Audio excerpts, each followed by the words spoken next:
Morning. Everybody's up. Oh, you guys didn't turn over your coconut water. You guys like that coconut water, huh? I'm gonna get y'all some more. I put them coconut water in there. Here's your peer. Good morning, rooster. Oh, I see the favor of God every time I see this rooster. I know y'all might be like, she keeps showing the chickens. Ain't nothing special happening with them. But every time I see this rooster, y'all go back to that video last week when he was on his deathbed and look at how God made him rise. You see, this reminds me, some of you may remember this. I don't know, about 3 years ago, I called my miracle aunt, right? The doctors gave my miracle aunt up and said she just had a few days to live. And so we went on a fast and all of that. I went on a 3-day fast. And at the end of that third day, the Lord gave me a message to go and speak to my aunt's spirit. And technically, they had sent her home on hospice. They couldn't do anything for her. They had her in a hospital. They tested her for many things. They didn't know what was wrong with her, but she had lost her ability to, swallow, and her esophagus stopped working. Body just shut down. Couldn't drink, talk.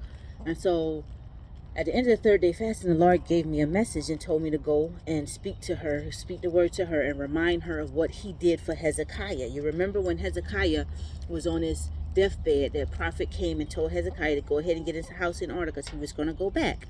But Hezekiah wasn't ready at that moment. So when the prophet left him, after the prophet spoke the word and was obedient to God, gave him the news, Hezekiah turned his face to the wall and he began to mourn and cry. And he reminded God of his word and everything that God had done. He reminded God of everything he had done and how faithful he was. And then God sent the message to the prophet Isaiah, go back to Hezekiah again, and told Hezekiah that he was going to restore his time in the earth and give him restore his body and give him 15 more years. And that was pleasing to Hezekiah. So you see, God changed his mind after Hezekiah prayed to him through faith and reminded God of everything that he'd done in his word and how faithful and obedient he was to him. And so God can change his mind. And so my miracle aunt, the doctor said that she would have only a few days to live, and they didn't know how to know anything, what to do with her, anything. So they put her on hospice. And if you would have seen her or been there, my cousins can tell you, her children will tell you, she was she couldn't talk or anything. She was just down. Her body lost so much weight. But the power of prayer is real. And so when I prayed, they prayed, we all were in unison. Where two or more gathered, there in the midst of them, God will be. And so one night on the third day that I was fasting, the Lord gave me a word for my aunt. And so I was working late. I think I was at the beach or something. It's about 2.5 hours from where my aunt lived.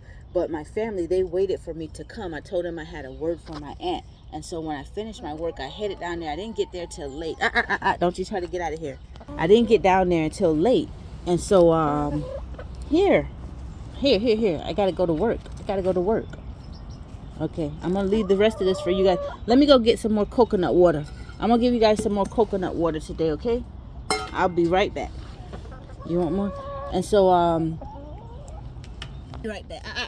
Y'all ain't getting it. I don't want to leave them out when I'm not going to be home. I'm going to work. I'm going to put my hands to the plow because the hawks and my rooster, he's not as strong as he's not that strong right now. So I don't want him to, it'll hurt me if something happens when I leave them out. But anyway, so they waited for me to get there. And when I walked in the room, when I got to man's house, I walked in the room. God had already put it on my heart of what to say. And my aunt was just laying in her bed. All of my family was there. And she really couldn't talk. She was still in the earth. Her spirit was there, but her body had just shut down on her. And so when I walked in the room, I said, woman of God, the kingdom of heaven has come unto you. Because my aunt always reverenced God. She was a woman of God and she had strong faith. But sometimes when we are weak, we all come under trials. When we are weak, we need somebody to speak the word into us. This is why God got so upset with Job's friends. Even though Job had friends that were pastors, teachers, religious leaders, but they did not understand Job's situation from a spiritual perspective. And that's why when they came and all that talking and going back and forth with Job, all they did was burden his spirit down and stress his spirit out even more. And so that's why God was upset with them, and to put them to shame after all that talking and that eloquent speech they did to this man while he was suffering by no means of nothing but spiritual warfare. Their talk did not do anything to restore his soul. They try to make it look like, well, surely you did this wrong, or surely you did something wrong, and they tried to attack his pride and all that. And even the devil jumped into his wife. All of it was spiritual attacks. Sometimes even the devil can jump into the closest members of our family.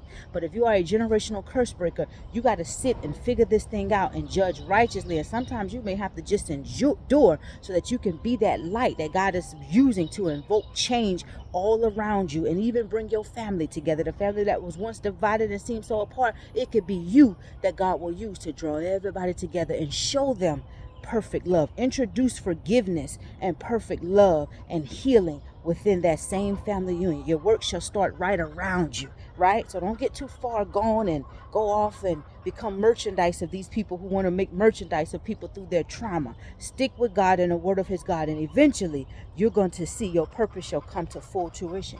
But anyway, that's why God was upset with Job's friends. They were hypocritical, and he told them, I won't hear from you unless my servant Job would pray for you. Because see, they didn't understand what Job was going through, but they kept trying to condemn him and judge him.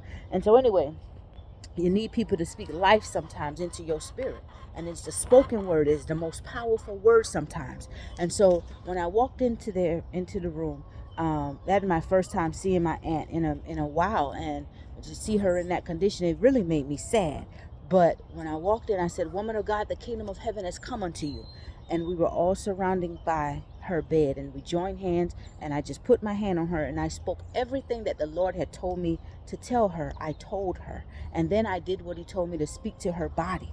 And I put my hands on her body, and I began to go all down her entire body, speaking to the organs, speaking to the esophagus. That wouldn't. My aunt couldn't talk. She just, all she did was kept squeezing my hand and mumbling. He was coming into agreement. There is power in agreement. And so everything I was saying, she was coming into agreement.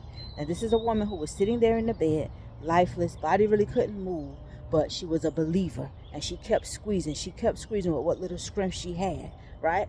And we prayed, and I spoke to the whole body, and then I began to sing a song. And we had a good time that night. I forgot what else I said, but then we left.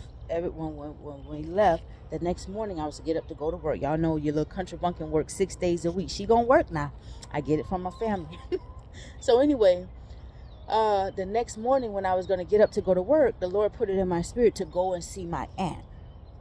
And that was about an hour and a half away from me. So I knew if I would go and see her, I don't like to start my work day really, really late like that. Unless I'm working a light day, I like to get up early, get my work done, and then be finished. And so I was thinking about, I stayed there and pondered. I was thinking about just doing it, later, maybe just hurry up and finish my work. But I felt this like, nope, do it this way. Go see your aunt. And so I went to the very next day. I went to my aunt home, and when I walked in that same room that I had just been in yesterday, the day before, my aunt was sitting up in the bed eating and drinking. The esophagus was working properly, and she was able to talk. And her first words when I walked in, she showed that pretty smile with them pretty white teeth. That's where I get my teeth from, my aunt. She told me some tricks to use. But I walked in and she smiled, and she said, "Oh Lord, I sure thank you." She just started praising God, and her eyes lit up when she see me. And my cousins would always tell me, "Mama, when she see you, whenever she see you, whenever you walk in the house or you come around, her eyes always light up." And she was able to talk. And I said, wow. Not that I didn't know what God could do, but to see the hand of God work so miraculously the very next day. He didn't wait a week. He didn't wait a week. He didn't wait 7 days like I was told. My cousins told me a false prophet came before I came and prayed for her and told her all kind of nonsense and other stuff, and said she would be restored in 7 days. See, the false prophecy didn't come true. She was restored the very next day after we joined and we prayed for her. The power of God is real. The power of prayer is real. The power of agreement is real. You understand? The Lord restored my aunt. And she didn't leave when untimely death came upon her. She didn't leave when infirmity came upon her. She was able to enjoy all her holidays. She was able to go out riding, and, she loved to ride, enjoy her family. She left when the soul was tired. After some time, into I think it was the new year, the next year, you see, God restored her. Nobody knows what she was praying in her heart, but her and God, until she was able to speak. So the power of God is real. And it was a blessing to see that there's so many other miraculous things that I have seen in the course of my life. And this is why, regardless of how much you see the dysfunction in the church sometimes, and you see a lot of people turn hypocrites for clout, all of that, but still yet I always say, you may run from a building, but don't never run from God. Don't never run from the word of God. The power of God is real. And so when I can come out here and I can see my rooster, when I can come out here and I see this old rooster over there that was just lifeless a few days ago, scratching his skin off. He's still doing a little scratching every now and then, but not as much as he was. When I could come out here and I can see that, after I prayed, God knows how much I love that rooster. We're going to stay in this earth forever. It's not that we're going to stay in this earth forever. We are to go back, and it's a blessing on the other side when we go back in right standing with God. But there are times through our faith that God can do the unimaginable. He did it for me time after time, in my own personal body, in my surroundings, when I have prayed for people, when people have called me. He did it for one of my college professors, and she said the Lord put me on her spirit to come and pray for her. I don't know what it was about little old me, but I was obedient. She's gone back to the Father now, but this was years ago. I think I shared this. In her hand, she was aching. She lived alone. She was in her late age. But after we prayed, she said the pain subsided. That's the power of God. Yes, we are to eat healthy and take care of our bodies. We do, because sometimes we bring sickness on ourselves. But then there are times when the power of God can override the error of our ways. You see, when I was healed from endometriosis, medical science said there was no cure. They kept medicating me. But the power of God wanted me to change up, get some unclean foods out of my diet. And after I was obedient, I listened to what I paid attention to what I read in his word.